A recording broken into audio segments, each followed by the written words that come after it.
Muy buenos días, un saludo pues muy cordial para cada uno de ustedes, también un saludo con las buenas tardes, las buenas noches, según el momento en el cual ustedes estén pudiendo conectarse o disfrutar de este video, de esta presentación en vivo de un tema para mí supremamente apasionante, un tema que me ha ocupado desde hace muchos años cuando comencé mi formación espiritual y mi formación como psicólogo. Hoy vamos a hablar de la muerte, vamos a hablar del duelo y lo que estas dos situaciones o fenómenos, la muerte y el duelo, traen como una preparación para el cambio. Si pudiéramos darle un subtítulo a esta charla de hoy, la titularía entonces La sabiduría del cambio. Quiero comenzar diciendo que la muerte es una constante, la muerte es una certeza, la muerte es lo único que tenemos seguro. No hay posibilidad para escapar de ella. Y muchos de nosotros venimos a la tierra convencidos de que no vamos a morir o inmersos en una fantasía de la eternidad, no solo de nosotros mismos, sino de nuestros seres queridos y por extensión de todo aquello a lo que consideramos propio o perteneciente. Hoy no solamente vamos a hablar de la muerte desde el punto de vista físico, sino que vamos a hablar de la muerte del negocio, de la muerte de una relación de pareja, de la muerte de una vinculación laboral que está tan en vigencia a propósito de la pandemia, a propósito de la cuarentena, a propósito de todos estos cambios que se han generado y los que están por venir, porque esto apenas está comenzando. Entonces, con esta primera reflexión, entrarnos en el mundo de lo cierto, en el mundo de lo que es fáctico, en el mundo de lo que es aquello a lo que obligatoriamente vamos a llegar todos más tarde que temprano. En este orden de ideas, digamos entonces que nos da pánico, nos da miedo vivir lo nuevo. Entonces nos instalamos en la comodidad, en el confort, en la tranquilidad que para algunos genera aquello conocido o aquello estable. Mucha atención a la palabra que acabo de usar. Nos aferramos a una supuesta estabilidad, estabilidad laboral, estabilidad de pareja, estabilidad a nivel político, estabilidad física porque me encuentro bien y no hay ningún tipo de problema, pero nunca nos preparamos para la novedad que significa lo inestable, lo cambiante, lo que se mueve, lo dinámico. Y esa sería, y es mi propuesta, sería como a lo que le debemos apuntar porque nada en el universo es estable, todo cambia. Lo laboral cambia, lo económico cambia, la relación de pareja cambia, el afecto cambia, los vínculos cambian, el cuerpo cambia y por ello nos deberíamos entonces preparar a ese cambio. Aceptar la muerte entonces es fundamental. Lo interesante aquí es que hay varias clases de muertes y como diría el filósofo Karl Jaspers, eh, lo importante es aprender a enfrentar y superar las situaciones límites.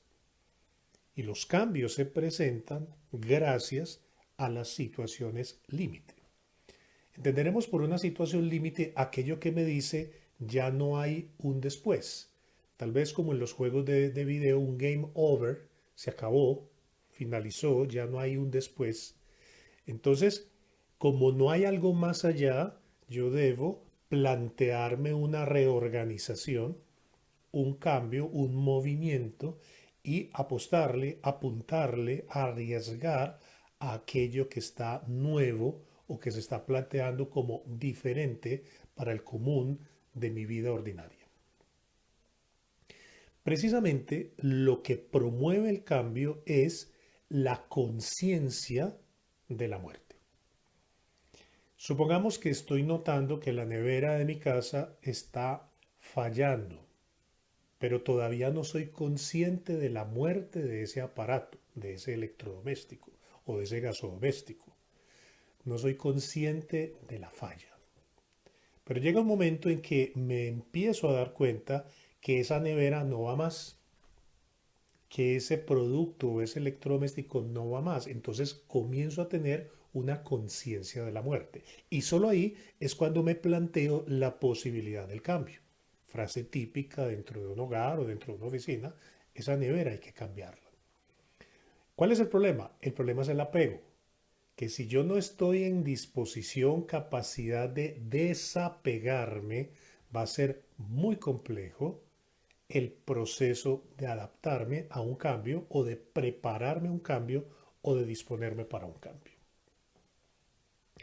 Cuando se presenta la muerte, ocurre algo maravilloso, algo fundamental. Y es que empiezo a diferenciar lo que es esencial de lo que es accesorio. Pongamos como ejemplo esta cuarentena, donde al estar encerrados comenzamos a relativizar aquello a lo cual nos apegábamos y que considerábamos una cosa fundamental en nuestras vidas, por ejemplo la ropa, entiéndase ropa de moda, de marca, para mostrar, para exhibir, para crear una sensación de estatus, importancia, solvencia económica. Y en medio del encierro comenzamos a relativizar el uso de la ropa. Con una pantaloneta, con una camiseta, con un esqueletico, con una misma mudita de ropa, como dicen las mamás, usted ha pasado 40, 50, 60 días sin problema. O sea, ¿qué es lo fundamental? ¿Qué es lo esencial versus qué es lo accesorio en nuestras vidas? Yo creo que estamos rodeados de innecesarios que consideramos necesarios. Y lo más grave es que nos apegamos a esos innecesarios y no le hacemos el duelo, y creo que mucha gente aún todavía no ha hecho el duelo por lo que se perdió, por lo que murió, por lo que hay que por lo que, de lo que hay que despedirse, y todavía se guarda la esperanza de que esto va a cambiar, de que esto va a mejorar, de que vamos a seguir igual como estábamos antes. No, nada puede ser igual a lo que teníamos antes, porque nada debe ser igual a lo que teníamos antes, porque si las cosas siguen como las teníamos antes, eso significa que no evolucionamos, que no crecemos, que no maduramos, y el objetivo de esta existencia, ahí estoy hablando más espiritualmente, es aprender las lecciones, entre ellas las del desapego de lo material, porque lo fundamental no es lo material, sino lo esencial, lo espiritual, que como decía Saint-Exupéry, es invisible a los ojos. Es obvio, es claro y es demasiado contundente que los cambios van a producir angustia, van a producir ansiedad. La invitación que quiero hacer hoy es a que esa angustia y esa ansiedad vaya desapareciendo en tanto le demos cabida a la creatividad, a la recursividad, a lo que la gente hoy, sobre todo en el mundo de los negocios, ha llamado la reinvención. Y eso es lo bueno de estas crisis. Producen un movimiento de reinvención, producen un movimiento de creatividad, producen un movimiento de fertilidad. Por eso aquí vamos a acuñar la expresión vacío fértil, en donde soy capaz, a partir de una crisis, a partir de una deficiencia, a partir de un vacío, producir, dar respuesta, salir adelante, y es cuando más prosperidad, más abundancia, más riqueza en el sentido profundo, espiritual y psíquico se adquiere. Porque este mundo, si seguimos en la superficialidad, pues no puede seguir dominado por el dinero, por la fama, por el prestigio, por el reconocimiento, y a eso es a lo que hay que hacerle duelo si estamos hablando de cosas materiales. Ahorita más adelante vamos a hablar del duelo en relación con personas que, en el fondo, lo voy a decir y lo voy a anticipar, no nos podemos apegar. Me adelanto con esa definición. Para mí viene de ego, o sea, adherido a mi yo, y creo que esa posesión material o de personas, las personas no las puedo poseer, las personas no las puedo tener, pero yo me creo que sí. Esa posesión me identifica y digo, es mío, mi casa, mi pareja, mi universidad, mi negocio, mi carro, y esa es la invitación fundamental en la charla de hoy. Quitemos esos mis posesivos y empecemos a darnos cuenta que todo es relativo, todo es un préstamo, todo es transitorio, todo viene y va, y yo debo aprender en ese proceso de que mi identidad, mi ego, mi yo no esté adherido, apegado a una estructura física, personal, material o de relación, etcétera.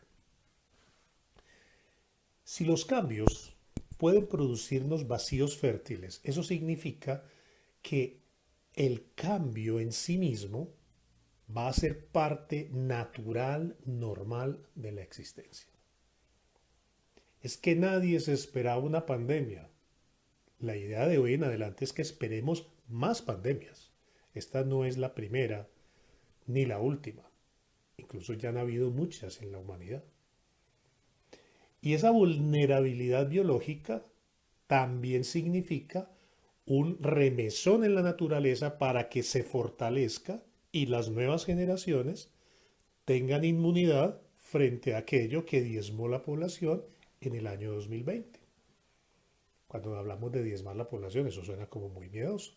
Las estadísticas dicen que apenas un pequeño porcentaje muere y ese pequeño porcentaje es que es vulnerable y ¿quién va a resistir? Aquel que esté preparado, aquel que tenga mejor inmunidad, mejor defensa, más creatividad.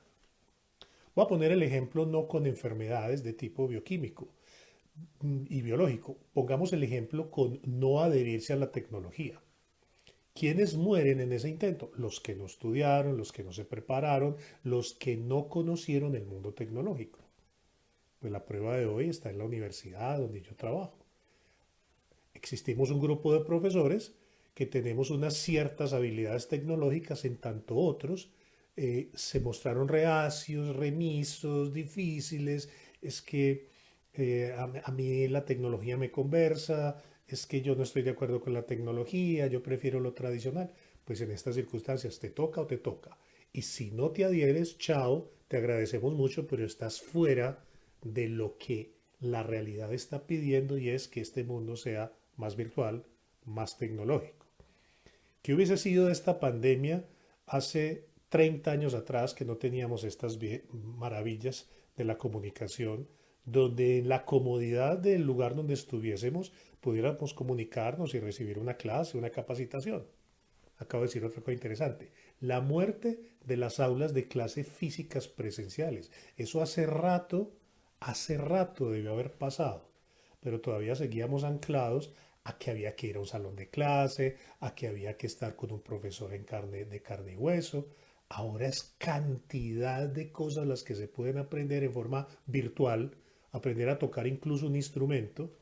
Y si yo necesito un profesor, pues lo conecto en la cámara, le muestro cómo estoy tocando mi guitarra, mi piano, mi bajo, mi batería, y él me puede, en medio de la distancia, dar una instrucción.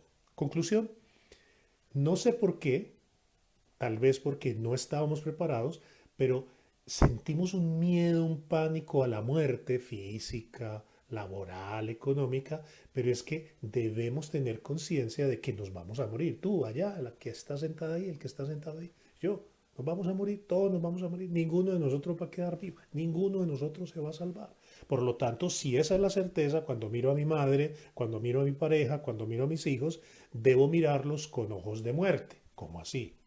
Como lo hacían los estoicos en la antigua filosofía, donde ellos decían, si quieres vivir, contempla la muerte. Y aquí una de las mejores frases que quizás ustedes puedan escuchar en la charla de hoy. Mientras muero, ¿cómo estoy viviendo? Porque como tengo la certeza de que voy a morir, algunos saben cuándo, otros no, ¿cómo estoy aprovechando este tiempo mientras vivo? Aquí y ahora, como decimos en la terapia gestáltica, aquí y ahora. Lo único que existe es este sábado a esta hora de la mañana para Colombia, para otros países donde nos están viendo, otros horarios, pero solo existe aquí y ahora. El pasado ya pasó, el futuro no ha llegado y yo no te puedo prometer que el lunes nos vamos a ver. Pero júreme que usted va a asistir a la charla el próximo sábado. Puede que me muera, puede que me enferme, puede que me pase algo, puede que la tecnología no responda, entonces no hay ninguna certeza de futuro. La única certeza que tengo es aquí y ahora y en este momento estoy conectado con ustedes. En torno a los cambios se van a movilizar muchas cosas. Cada vez que hable de cambio es como si estuviera hablando de muerte. Lo que pasa es que es más amable y más tolerable decir cambio. Cambié de pareja, murió la pareja anterior, murió la relación anterior. Cambié de trabajo, murió el trabajo anterior. Cambié de semestre, ya voy para otro. Cambió. Es lo mismo, muerte. Lo que pasa es que la gente utiliza esos eufemismos y esos cambios de palabras, les parecen menos agresivos, menos amenazantes, pero es preferible mirar de cara a la muerte, como dicen los estoicos, repito, para poder vivir y conectarme con la vida aquí y ahora. Entonces, en torno a los cambios, a la muerte se movilizan muchas cosas. Por ejemplo, la pérdida.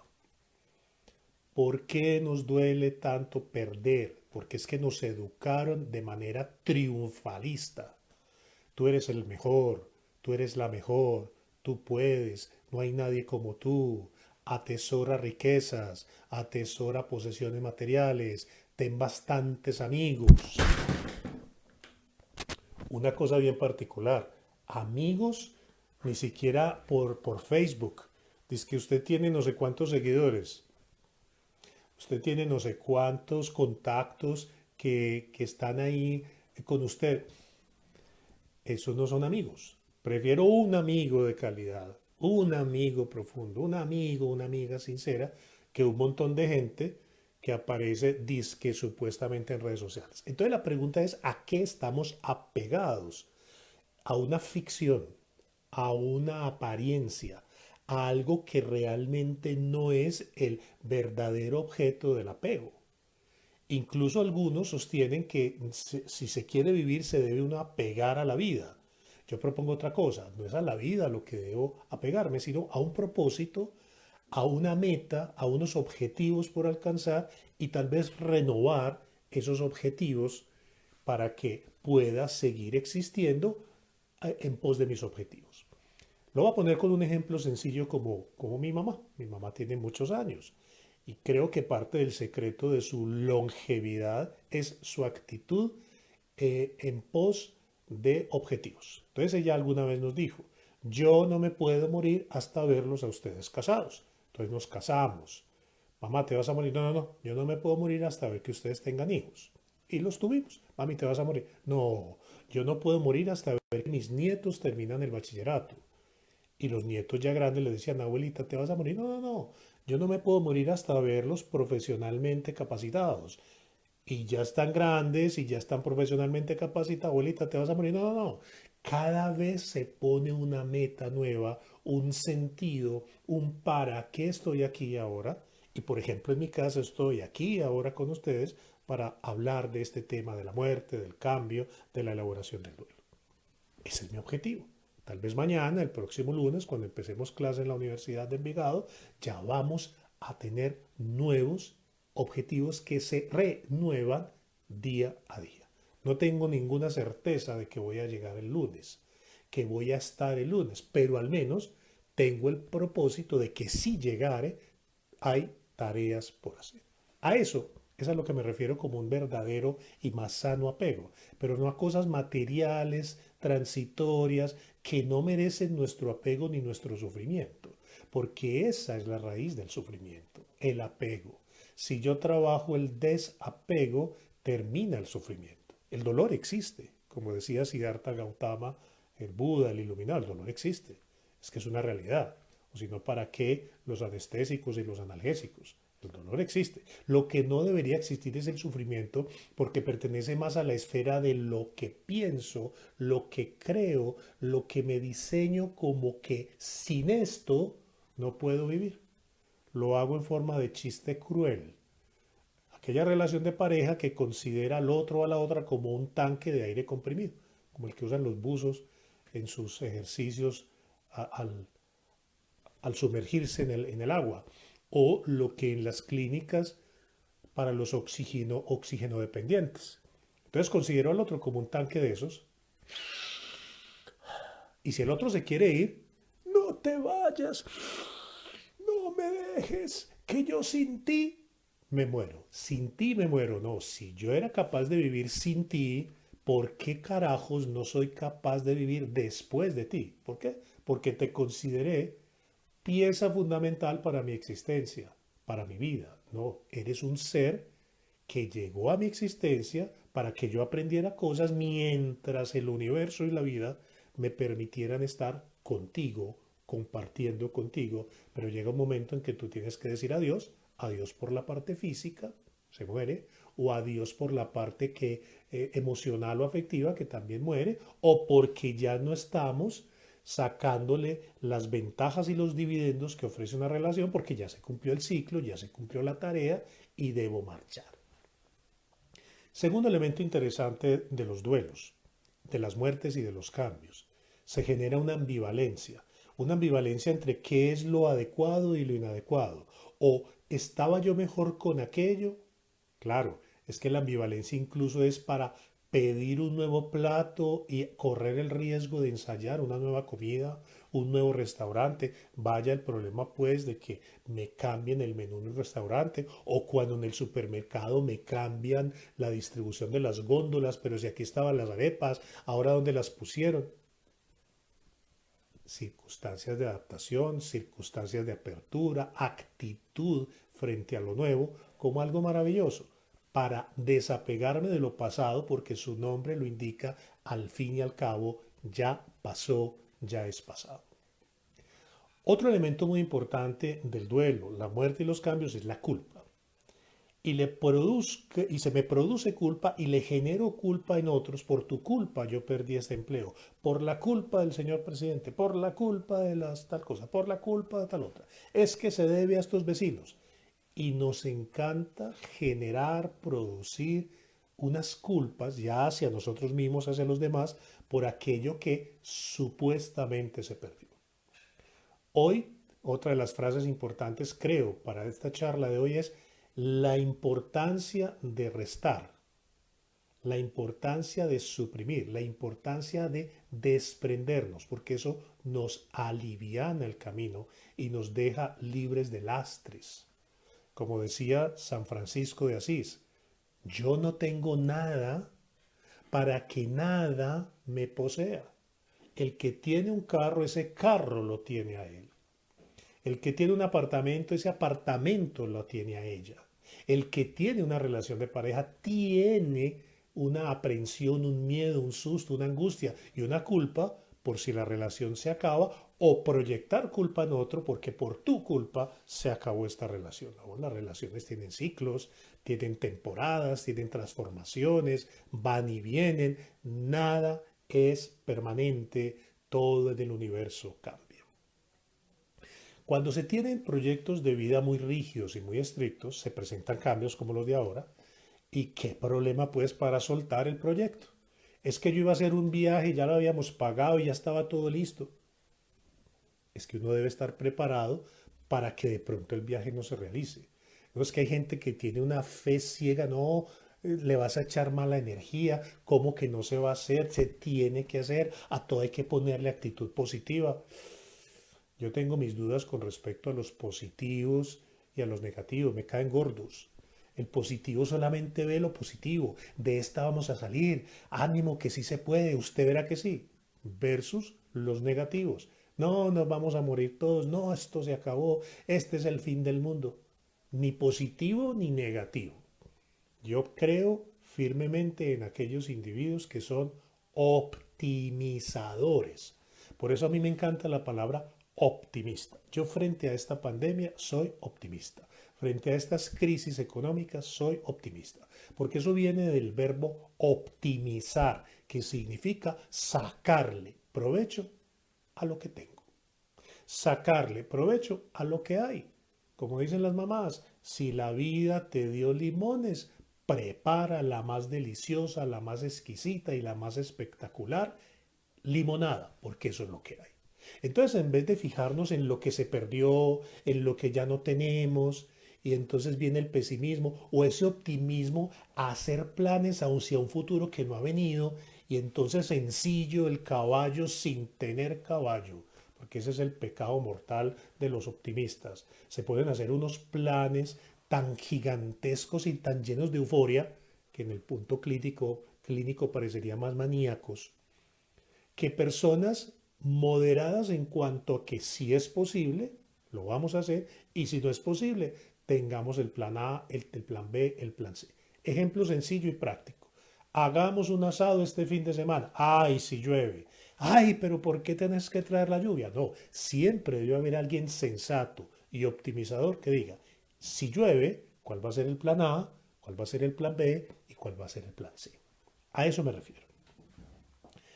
Los seres humanos no cambiamos si no entendemos las razones y las emociones del cambio. ¿Pero qué significa esto? La emoción del cambio es el miedo. La razón del cambio es cuando los argumentos, las circunstancias y todo lo que me rodea me indica es obligatorio cambiar. Es decir, cambia o cambia, como pasa en algunas empresas. Si usted no cambia, lo cambiamos. Y si no cambia, el universo mismo se cambia, se encarga de cambiarte porque te cambian con el cambio. No es un juego de palabras, es lo más profundo en relación con el cambio. A mí el cambio me cambia, porque si no cambio, me quedo. Y si necesito y requiero y busco estar en procesos de evolución y crecimiento, no puedo dejarme cambiar. Eso sí, no puedo dejar de cambiar. Eso significa que, por ejemplo, usted puede evitar una decisión de cambio o no aceptar una muerte y hacer una negación. Pero si usted no toma la decisión del cambio, el universo rapidito se va a encargar de que ese cambio se produzca ahora sí a la fuerza. Es como el individuo que le dicen, usted tiene que descansar, usted tiene que descansar, usted está trabajando mucho, usted está trabajando mucho, y no para, no hace la pausa, no se da un descanso. Pues el cuerpo le manda una enfermedad, le crea una enfermedad, le diseña una enfermedad que lo incapacita. Conclusión, si usted no tomó la decisión, su cuerpo tomó la decisión y lo postró en una cama para que descansara. ¿Qué cosas postergamos que nos da pánico cambiar? Cambiar de casa, cambiar en una relación de pareja, cambiar de trabajo, despedir a un empleado, trasladarnos de oficina, trasladarnos de domicilio, de país, de ciudad, actualizar conocimientos, sobre todo para quienes están interesados en el mundo de la medicina o de la psicología, como es mi caso, nunca se para de estudiar. Todo el tiempo estamos leyendo, estudiando, capacitándonos, actualizándonos. En la época de Freud había unas patologías, unas necesidades y unas demandas de consulta para esa época, 1900, 1920. ¿Cuáles son ahora las demandas de la consulta? Año 2020. ¿Ustedes qué creen que Freud haría en medio de una crisis de estas donde la virtualidad manda? Posiblemente, si el psicoanálisis es ortodoxo, el de Freud, le pediría a la persona, nos comunicamos, usted se recuesta en el diván allá, mira al fondo y yo desde atrás le estoy escuchando, porque lo importante es esta relación de escucha. Ta, ta, ta, ta. Ahora, los terapeutas que tenemos unas dinámicas diferentes y unas formaciones diferentes, anotando pues que los gestálticos, porque esa es mi corriente, venimos del psicoanálisis. Sabemos que estas nuevas tecnologías producen una obligatoria transformación en nuestros procesos terapéuticos.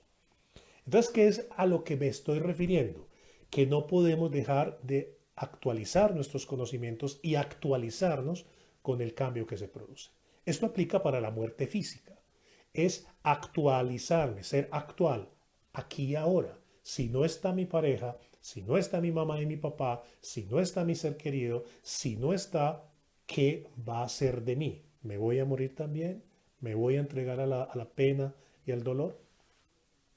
No cambiamos si no nos damos ese permiso y corremos el riesgo de ir a un nuevo restaurante, de pedir un nuevo plato, de ensayar nueva forma de vestirnos, etcétera, etcétera.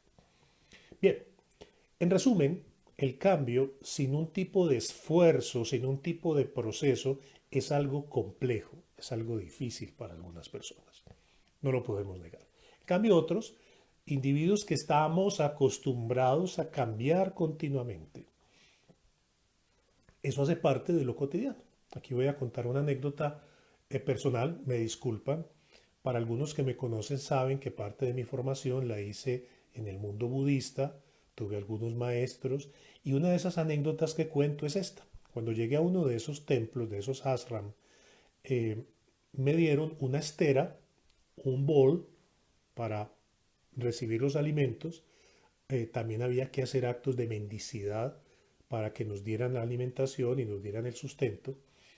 Y la anécdota es que esa noche, que ya era hora de dormir, yo me fui con mi estera y me fui a acomodar a un sitio X y llegó el maestro y me dijo que ahí no. Entonces yo hice carita como de, bueno, ¿para dónde? Entonces él me señaló un ladito. Entonces yo esa noche dormí ahí en ese lado. Al día siguiente, cuando ya llegaba nuevamente la hora de dormir, yo iba para el sitio donde había dormido la noche anterior y el maestro se apresuró a decirme que ahí no.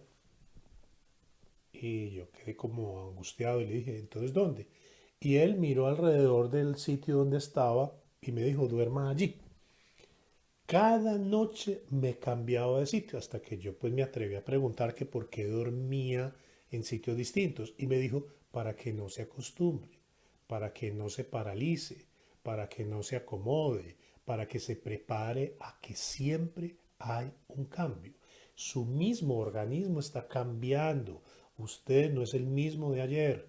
Como decía el filósofo Heráclito, nadie se baña dos veces en el mismo río, porque corre, porque cambia, porque se transforma. Entonces, lo sensato es prepararnos para el cambio. ¿Por qué nos duele tanto cambiar? ¿Por qué nos duele tanto aceptar la muerte? Porque está asociada con pérdida, está asociada con apego, está asociada con el ego, está asociada con mi identidad. ¿Cómo? ¿Qué van a decir de mí si no tengo carro, si no tengo una determinada ropa? ¿Qué van a decir de mí si no tengo una pareja, si no tengo hijos, si no tengo una profesión respetable, si no tengo una posición? Eso todo es ficticio, eso todo es fantasía, eso es todo ilusión aparente. Usted se va para otro país donde nadie te conoce y tú estás tranquilo porque no hay que defender tu identidad, tu prestigio, tu fama, tu reconocimiento. Entonces es sentir, como dicen también los viejos, desnudos y sin nada llegamos a la tierra y desnudos y sin nada nos vamos. No tiene sentido atesorar ni personas, ni posesiones, ni famas, ni prestigios, porque nada de eso es importante para el proceso de crecimiento espiritual. Entrando en materia de duelo, ya en esta última parte de la charla, para que ustedes también puedan de pronto interactuar, hacer preguntas, consultas, etcétera, quiero referirme a la muerte física y al terror que está generando esta pandemia en torno a la posibilidad de morir o la posibilidad de contagiarme o la posibilidad de morir laboralmente. Muchas personas han perdido el empleo, morir económicamente. Muchas personas han perdido sus negocios y los que están por llegar, las pérdidas que están por producirse. Entonces, hablemos un poquitito en profundidad de qué es el duelo, cómo se elabora el duelo, por qué es difícil elaborar el duelo y cómo se ayuda en ese proceso de elaboración del duelo.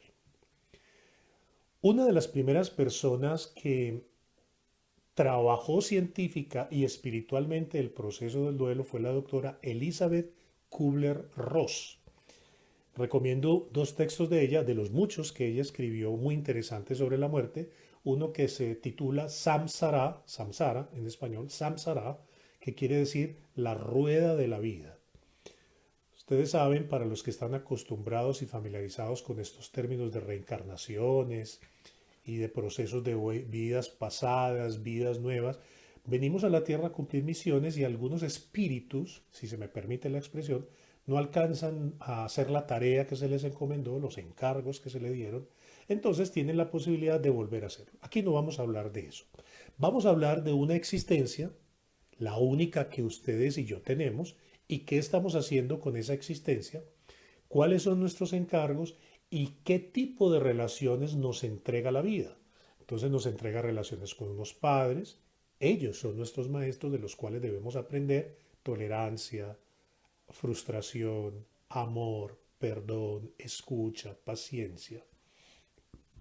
Nos entregan unas relaciones de pareja, unas relaciones de amistad, nos entregan una vida profesional, entiéndase por profesión cualquier actividad donde tú eres experto y cobras por esos servicios y subsistes económicamente y vitalmente a través de esos servicios que te pagan. Entonces lo que quiero decir es que cuando se elabora procesos de muerte y elaboran procesos de duelo, la palabra clave es sentir dolor. Mal hacen aquellos que aconsejan a las personas no llore, no sufra, no merece la pena llorar por ese hombre, por esa persona que murió. No, lo normal, y de ahí viene la palabra duelo, es que me duela. Y entre más me duela, mejor. Y entre más rápido atraviese ese terreno del dolor, más fácil y más fuertemente puedo elaborar el duelo.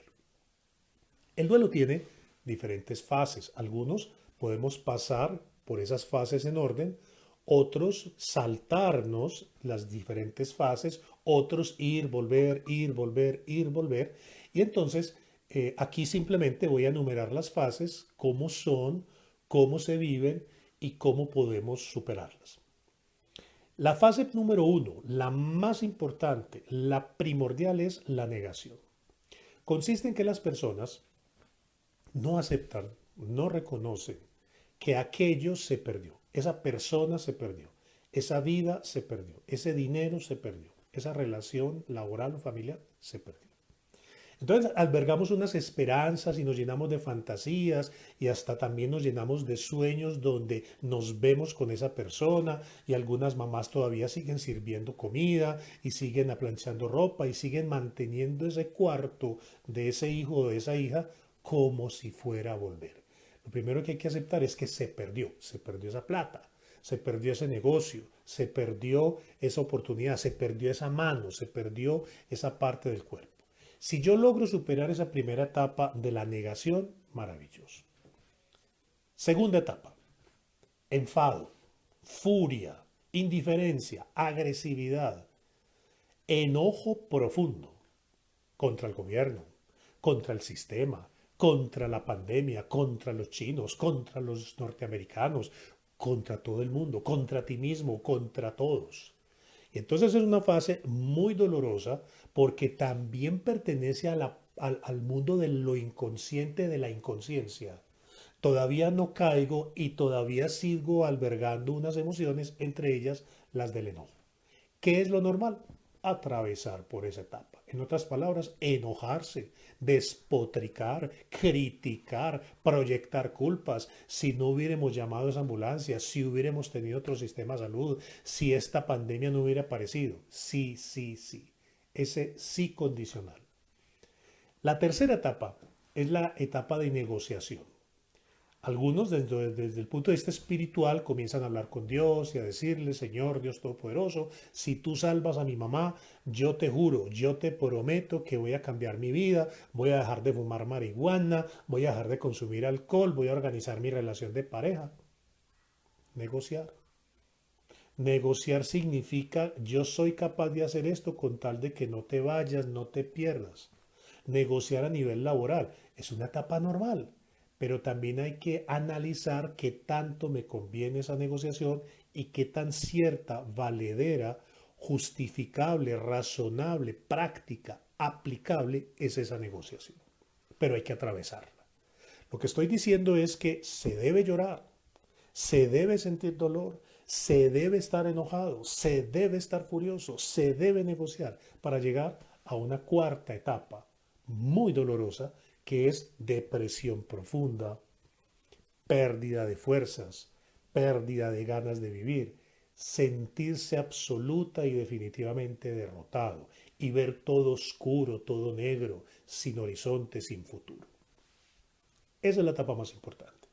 Ahí es cuando los que trabajamos en salud mental somos muy importantes. Ahí es cuando los miembros de la familia sensatos, inteligentes emocionales, centrados, le ayudan a las personas no a decirles, no llore, no llore más, ya es suficiente, basta, no sufra por eso, levántese. No, es que no es con enojo, no es con furia, no es con regaño, sino con un silencio respetuoso muchas veces, con una actitud de tu parte de optimismo, pero sin decirlo con la palabra a veces, sino con el cuerpo, para que el otro sienta un apoyo y sienta que al menos tú no estás desesperado, no estás angustiado, porque algunos aprovechan esto para manipular y para decir, pero es que como usted no le duele, como usted no llora, como usted no sufre, y dice, mamá, yo ya despedí a mi papá, yo ya despedí a mi hermano, entendí que se tenía que ir, que ya era hora, que eso no lo mandamos nosotros, que eso lo manda la vida, el universo, Dios, y que no somos sino sujetos de cambio y de transformación.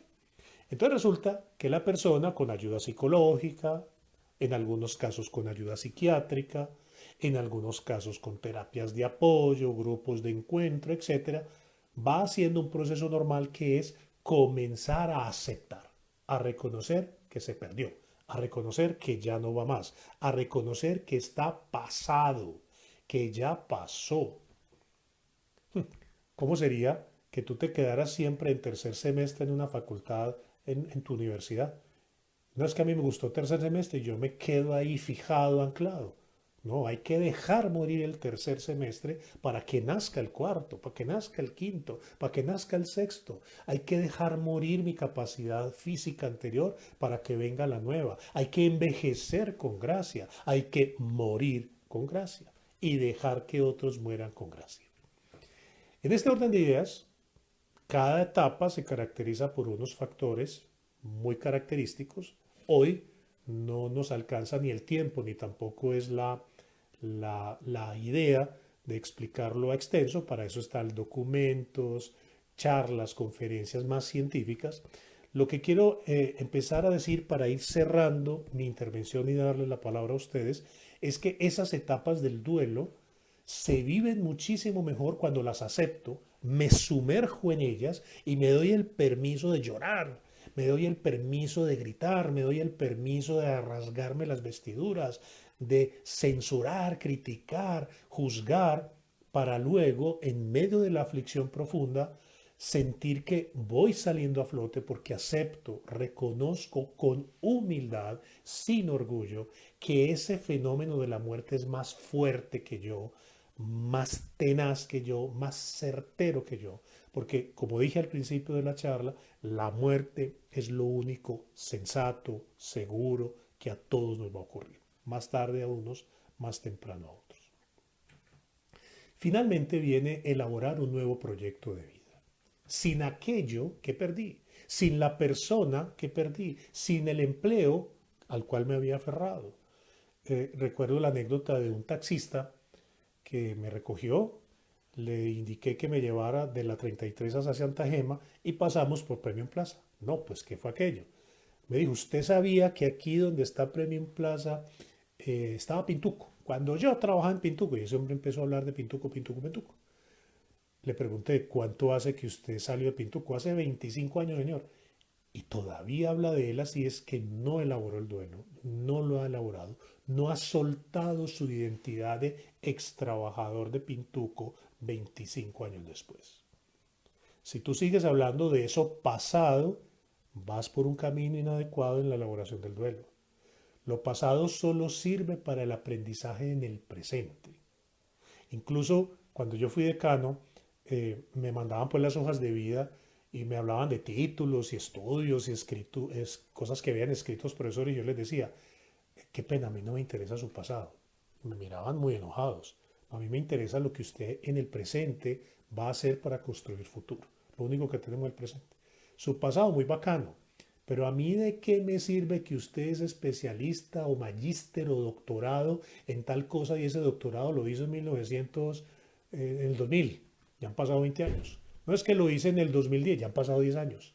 Es que lo hice en el 2015, sí, ya han pasado 5 años, señor. 5 años, señora. O sea que yo todos los días debo actualizarme. Entonces mi pasado no importa. Hombre, que sí, que es que uno tiene que juzgar a la gente por su pasado. No, si usted juzga a alguien por su pasado, le está negando su corrección hacia el futuro.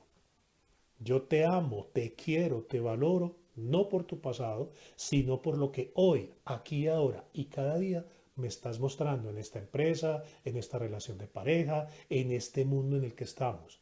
Y debo aceptar y reconocer que en cualquier momento tú te vas a ir, tú vas a morir en el sentido laboral, en el sentido económico, en el sentido afectivo o en el sentido físico. Solo la conciencia de la pérdida nos va a ayudar a elaborar ese nuevo proyecto de vida. O sea, desapegarnos de lo que ya existió y no seguir diciendo 20 años después, ay, ya va a llegar Navidad, mi papá como gozaba la Navidad, aquí estaría mi papá feliz comiendo buñuelito. O sea que no has elaborado el duelo, no has dejado ir a ese papá, a menos que tu recuerdo sea diferente. Esta Navidad la vamos a celebrar en honor de mi papá, que le encantaban los buñuelos y la música y celebrar. Viva la vida que él tuvo en mi vida y hoy estoy celebrando aquí y ahora todo lo que me enseñó. Pero estoy hablando aquí y ahora, no de la nostalgia triste y angustiosa de lo que vivimos, sino de la alegría profunda, espiritual y trascendental que significó tu paso por mi vida. Para finalizar entonces, ¿qué hacer en una elaboración del duelo? Entonces aquí tengo la presentación que estoy mirando para tener una guía y termino esto para darle la palabra a ustedes. Elaborar un duelo significa darme el permiso de sentir dolor para despedir con amor aquello que creía me pertenecía, nunca me perteneció. Como en esas relaciones de pareja, usted es mía, no señor, yo soy mía, yo es que me le presto a raticos y cuando me da la gana, pero yo no soy suya. Entonces nada nos pertenece. Entonces si tengo esa conciencia, dejo ir, despido con amor, entonces me permite estar actualizado. Primera clave, el perdón. Perdonar a aquel que se fue, perdonar a ese jefe, perdonar a ese profesor, perdonar al que me hizo el daño, perdonar al que me quitó lo que me quitó porque me hizo un bien. Eso es una bendición cuando uno le quitan las cosas, porque eso significa que el otro las necesitaba más que yo. Y segundo, que yo no puedo estar atado a posesiones materiales, ni corporales, ni de personas. Segundo, trabajar los apegos. ¿A qué es a lo que me apego y a qué voy a empezar a desapegarme? Fama, prestigio, reconocimiento, ropa, lujos, placeres, apariencias. Como le digo yo a mis estudiantes, sobre todo a los hombres que están en plan de conquista, usted se pone la mejor ropa, se pone la mejor camisa, se echa la mejor loción, tiene los mejores calzoncillitos, pero en el momento de hacer el amor usted está sin ropa, está sin calzoncillos, está desnudo. Usted tiene que dar lo mejor de sí, independiente de todo ese pasado, de todos esos estudios, de todas esas graduaciones, de todos esos prestigios que supuestamente le preceden. Estoy aquí y ahora contigo y solo desde el amor, desde la ternura, desde el encuentro, desde la entrega, vas a ver quién soy yo, porque las relaciones solo tienen esa función. Permitirme crecer, permitirme ser persona y mostrarte realmente qué es lo que soy. No quién soy, sino qué es lo que soy. Un espíritu que tiene una envoltura corporal y que está de tránsito por este universo, está de paso, paseo y voy a trascender. Destruyendo proyectos de vida anterior para construir nuevo proyecto. Hace poco escribí en mi blog, para poder construir hay que destruir. Y finalmente, elaborando proyectos de vida más aterrizados con la realidad actual. Proyectos de vida más aterrizados. Qué pena con ustedes que es que tengo agarrado este celular de donde no es. proyectos de vida más aterrizados con la realidad, no desde la fantasía, no desde la ilusión, no desde el maníaco que se inventa unos panoramas futuros donde solo es posible a partir de la fantasía, ¿no? Ver las certezas, la realidad, en este caso, por ejemplo, de lo económico, la realidad del tema de salud, la realidad de la seguridad social, la realidad de las dificultades de tipo, ¿cómo se dice? De tipo sociocultural que estarán sucediendo porque la pobreza, las dificultades van a aparecer y van a surgir más. A eso es a lo que con certeza nos debemos preparar. E insisto en la idea de dejar marchar con amor. Bueno, queridos y queridas, si tienen dudas, preguntas, inquietudes, estaría dispuesto a contestarlas. Para mí ha sido un honor infinito el que la Corporación Conos haya querido invitarme, escucharme. Como repito, es un honor porque es muy, muy hermoso que haya personas que quieran escucharlo aún un ratito porque consideran que de pronto lo que uno dice puede ser valioso. Entonces, les escucho, adelante, bien puedan, o si tienen dudas o preguntas, adelante. O por el chat, ir escribiendo para yo ir leyendo acá también.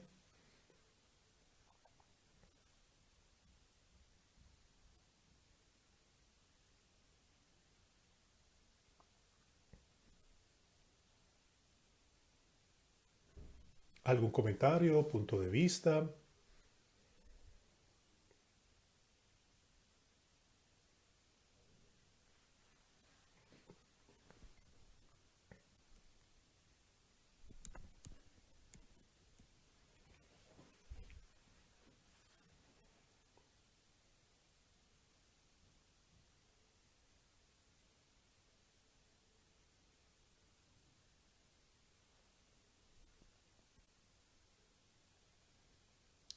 Sara quisiera decir algo.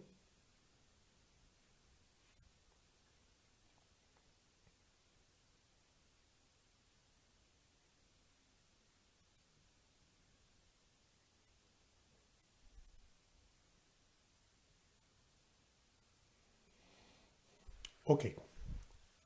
Nuevamente agradecerle a la Corporación Conos. Y estas últimas palabras, perdón, aquí hay un aviso muy, muy interesante que si puedo hablar del duelo las mascotas. Sí, una pregunta muy importante, además porque este año, a principios del año, viví esa dolorosísima experiencia. De los duelos difíciles, el de la mascota. Porque con la mascota hay todo un proceso de proyección del amor de parte de quien es el dueño, el cuidador de la mascota. Hay mascotas tan especiales como los perros, los gatos, el caballo, porque uno diría, pues tengo un caballo de mascota, ¿no? Los que saben de caballos y entienden de caballos, con el caballo se tiene una relación muy especial.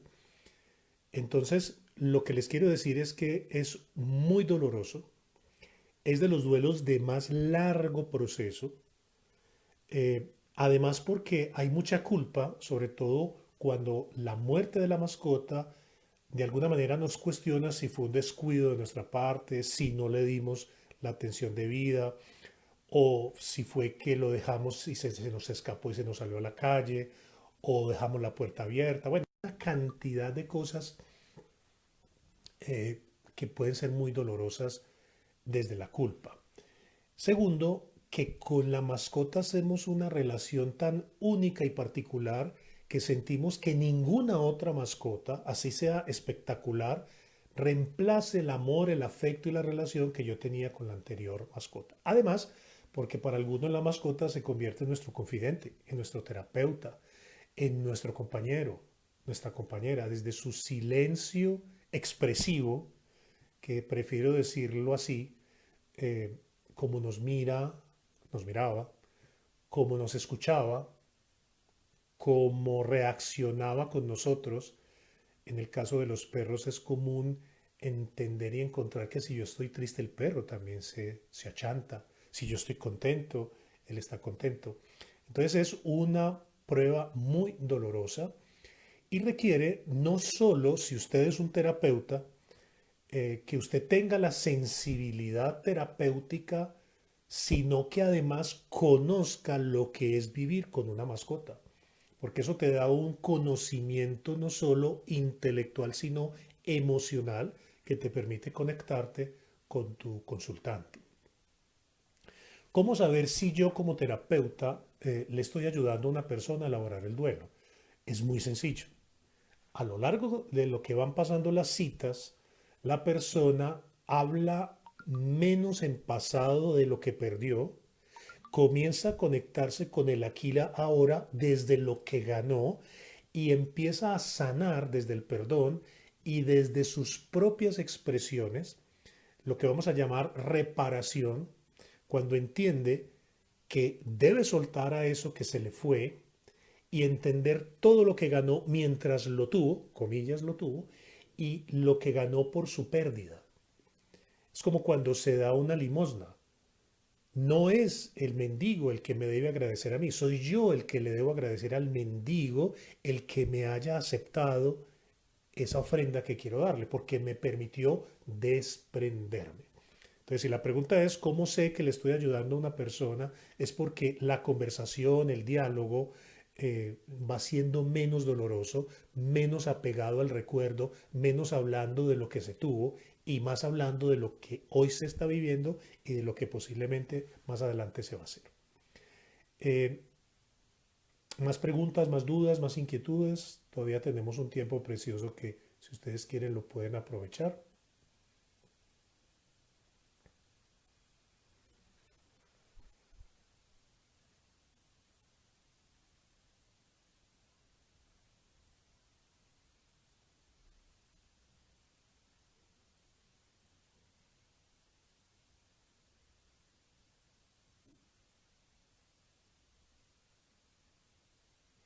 Bueno, entonces finalmente, sabiendo que muchos de quienes hoy me están escuchando pueden ser psicólogos o terapeutas, este mensaje para este gremio al cual pertenezco, que me honra mucho y que me hace muy feliz cuando puedo ser profesor, como lo hago cada semestre en la universidad, de cómo se hace una terapia, eh, el mensaje es este.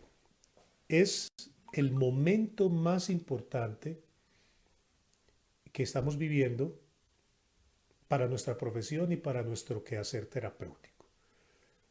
Creo que algunos se han dado cuenta cómo las consultas se han incrementado por las depresiones, por los duelos, por las ansiedades, por el estrés, por los conflictos de pareja, por la violencia intrafamiliar, por la violencia contra los niños, etcétera, etcétera. Esto significa que más que nunca debemos estar muy agradecidos por la profesión que escogimos y cómo nos demuestra a nosotros mismos lo útiles que somos para que recuperemos esa identidad de lo valioso que somos. Así como en los Estados Unidos con el 9/11, los bomberos que estaban completamente desprestigiados, hoy son un símbolo de amor profundo eh, de parte del pueblo norteamericano. Hoy los psicólogos, por no decir los médicos, porque ellos son muy protagonistas hoy, pero los psicólogos tenemos que responder a ese llamado que está haciendo la situación actual. Por aquí me escriben como pregunta que cómo se le ayuda a un niño a elaborar el duelo por la pérdida de un ser querido. También es muy sencillo. Entre más elabora el duelo el adulto, menos se contagia el niño de tu mala elaboración del duelo. Me explico. Muchos papás, muchas mamás dicen, si su papá estuviera, si su abuelita estuviera, es que qué pesar de usted tan solo sin su papá. Eso no es cierto. El niño tiene una capacidad de adaptación y de entender y de comprender y de despedir y de amar muy distinta al adulto apegado, donde el adulto está sufriendo más por el abandono que sufre por la muerte, por ejemplo, del esposo, del ser querido, y quiere y espera que el niño se vuelva una víctima sabiendo que el niño es capaz de entender el proceso de una manera diferente. Ahora, si yo estoy sereno, si yo estoy tranquilo, si yo estoy sano en mi proceso de duelo y lo estoy haciendo bien, el niño se va a beneficiar de ello mucho. Por lo tanto, cuando llegan a las consultas con los niños para que les ayudemos en los duelos, es preferible primero observar y trabajar el duelo que están haciendo los adultos mayores de ese niño para poder entender cómo el niño se está beneficiando o no de ese proceso. Por aquí creo tener otra preguntita. Bueno, ¿alguien más? ¿Dudas, preguntas, inquietudes?